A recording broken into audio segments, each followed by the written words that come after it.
Magandang araw mga katokers, mga katokis, mga katoshis. Welcome na naman po sa ating uploaded vlog sa araw pong ito dito sa Talking Toshi TV. Yes! Kamusta po kayo mga kababayan? At tatalakayin natin agad itong paglilinaw ni Master Henyo Joey De Leon. Magkasundo naman pala sila ng It's Showtime. Hindi naman pala yung It's Showtime ang kalaban nila. Although rivalry yan, competition yan sa noontime show. Pero hindi bitter rivals na siraan dito, siraan doon, tira dito, tira doon. Okay? Yan healthy competition ika nga. Kumbaga kung saan mas gusto manood ng tao, doon siya. Mamimili na lang yung tao. At least may choices, dadalawa na lang sila diyan, magsisiraan pa ba yung mga yan? Magtutulungan na yan, So, hindi Showtime yung pinalalabas or pinatutungkulan ni Master Henyo Joey De Leon kahapon, tsaka ni Tito Sen, sino yon? Eto, merong video na paglilinaw si Master Henyo Joey De Leon. Paririnig ko po sa inyo, mga kababayan, Eto po. Good morning, Joey De Leon po. Para lang matapos yung mga usap-usapan. Unang-una, hindi namin kaaway yung Showtime. Yung Showtime, matagal na namin kapitbahay yun. Hindi kami nila tinitira, hindi namin sila tinitira. Ang pinapatungkulan namin ni Tito nung nagalit kami sa Itbulaga. Sino? Yung mga social media na nagpo-post, yung mga alam nyo na, nagpiprograma. Kaya hinamon ko 15 years kung tatagal yung mga nagpo-post na yon. Hindi Showtime. Oy, happy anniversary Showtime 15 years na nga yung Showtime. Ba't ko hahamunin yun? Oo nga naman, logical naman yun.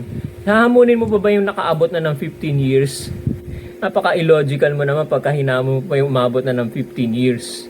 So, hindi Showtime yun, definitely, So, itong mga tinutukoy nila ni Master Henyo Joey De Leon, walang iba kundi itong mga programa, maliliit na programa na nagpo-post sa social media, maaaring sa Facebook, sa YouTube, o kung saan mang platform na mapapanood sila na nagpapakalat ng peke at huwad na balita.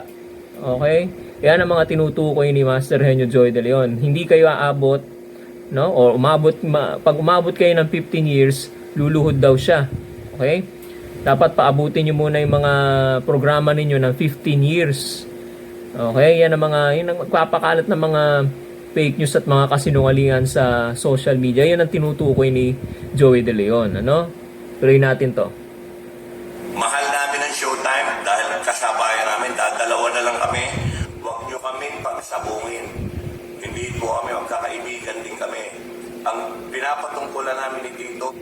Ang katunayan nga ang mahal nila or magkaibigan yung dalawa, binati pa nga di ba, meron pang viral video na binati ni Joey De Leon si Vice Ganda nung last year yun, na nag-birthday si Vice Ganda, last year, March yun, binati ni Joey De Leon on the air, nasa Channel 7 pa sila during the birthday of Vice Ganda. Binati pa ni Joey De Leon. Okay? Tuloy natin to. Yung mga nagpo-post na nagsasara na kami, nadalawa na lang yung show, isasara pa isa. At yung isa yung hindi naman sa pag-iabang, longest running, top 5 nga sa mundo Kaya thank you. Kasama kayo dun sa honor na yon. Kaya inuulit namin yung galit namin ni Tito at ng mga Dabar Gods at sama ng loob doon sa mga nagpo-post na hindi free TV, yung mga sa anong tawag doon, mga Facebook, Instagram, social media, yung mga salbahe doon. Kaya para malinaw, talagang luluhod ako, di pa ako kung maka 15 years yung mga chismoso na yon, yung mga sinungaling na yon. Palagay ko hindi naaabot. Hindi aabot ng 15 years yan. Yung Showtime, we love you. Hindi namin kami magkaaway. At nagtatrabaho lang kami. Yun lang yun. Okay, ganun lang kalinaw. Nililinaw ko lang kasi hahaba pa ito eh. Yung iba nilalagyan na ng kulay, pinagsasabog. Nagtatrabaho lang po kami, dalawa na lang kaming lunch shows. We love each other. Matagal na, mahigit 1 dekada na kami magkapitbahay. So yun lang po. Inuulit ko, yung mga nagpo-post na sinungaling sa social media, yun ang mga buwisit. Yun ang mga pinapatungkulan namin. Okay. Katunayan nga yan, natatanda ko pa nga, binabati nila Bong Navarro eh. Tsaka sila mismo yung mga host doon, mga ilang mga host. Minsan si Vice Ganda, si Visceral, binabati yung mga taga-Itbulaga, oh. Ano lang yan, siyempre katapat yan. Mag-o-offer yung kabilang network ng isang noontime show, hindi maiwasan magkakaroon ng competition na to. Pero healthy competition, yung walang siraan, walang bad blood sa pagitan nilang dalawa. Okay, so ayan, nililinaw na po mismo na po ni Master Henyo Joey De Leon. Siya na po ang nagsasabi, hindi po showtime yun, Hindi po showtime or hindi po it showtime yun nila Vice Ganda, Bong Navarro, Jong Hilario, and the rest of the gang ng it showtime. Hindi po sila yon. Mga kaibigan daw nila yon. Ang pinatutong ko lang po ni Joey De Leon, walang iba kundi itong mga walang yan na nagpapakalat ng kasinungalingan. Yun ay kinagalit at ikinasama ng loob nila itong merong siguro may mga YouTube channel, may mga Facebook page na nagpapakalat ng fake news, mapa-post man on print o mapa-video, audio visual. Yan ang mga nagpapakalat niyan. Okay? Yan ang kinagagalitan nila, yan ang kinaiinisan nila. Okay?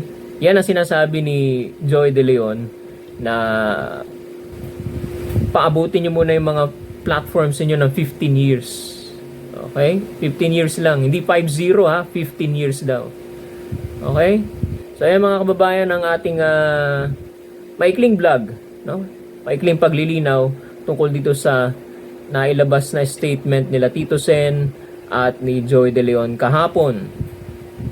Tungkol dito sa issue na nalulugi na raw ika sila at magsasara na raw ang Itbulaga, the longest running noontime show in the world. Ayan. Maraming salamat po mga Dabbercads, mga ka-legit Dabbercads. Simple lang po gagawin po natin. Pindutin lang po natin yung subscribe button para kayo updated dito sa ating channel sa Talking Toshi TV. Huwag po kayong mahihiya. Yun lang po ang gagawin nyo. Hindi po kayo papawisan, hindi po kayo mahihirapan. Just press the subscribe button at okay na po yan. Ingatan nawa tayo ng Panginoon, mga kababayan. Goodbye lahat sa atin.